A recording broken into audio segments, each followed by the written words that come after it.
Hey everyone, Tim Albrecht here with your financial pharmacist to provide a few brief moments of financial considerations as it relates to the COVID-19 coronavirus pandemic. Now, first and foremost, I hope those that are watching that you're safe, that you're well, that your families are safe and well. And a special shout out to the healthcare professionals that are on the front lines of this, caring for the patients that we serve. We appreciate you and the work that you do each and every day, but especially in a time period such as this. And we understand the risks that are involved, as well as what you're balancing between navigating the situations at work, as well as taking care of your family. So thank you very much. Now, three brief considerations I'm going to mention. And of course, a time period such as this brings a lot of things that you should be considering.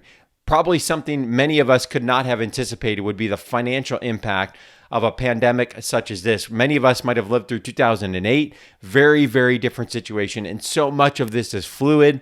It's moving quickly, and it's really important to stay up to date with this. And we're going to be talking about these points and others in details on a webinar related to COVID-19 and financial considerations this coming Monday evening at 9 p.m. Eastern. And you can register for that at yourfinancialpharmacist.com/COVID-19. That's COVID-19, all one word.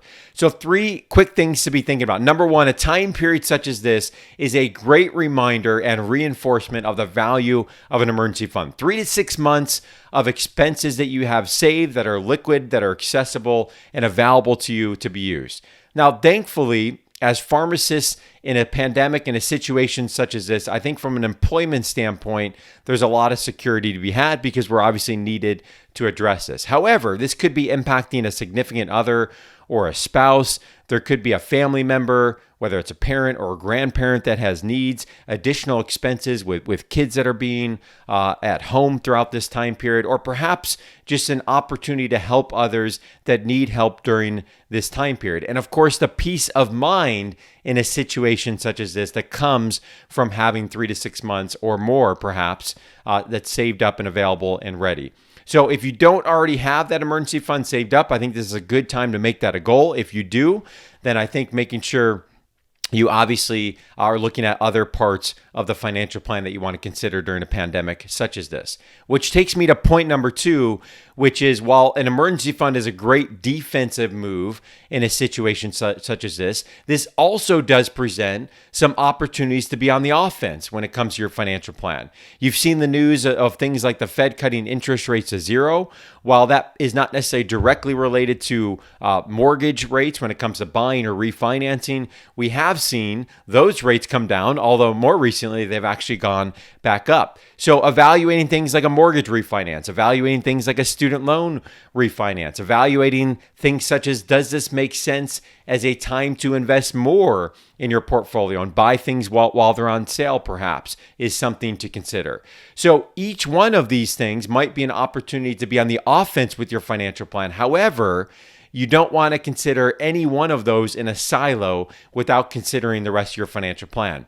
And I think that's a big risk in a time period such as this, where you might read news about interest rates, you might read news about the markets crashing, or you might read news such as the Trump announcement regarding student loan interest waiver, and you have a tendency to think of these issues as one issue. But we know every part of the financial plan is integrally connected, and you want to take a step back to look at all of the parts as you make any one of those decisions.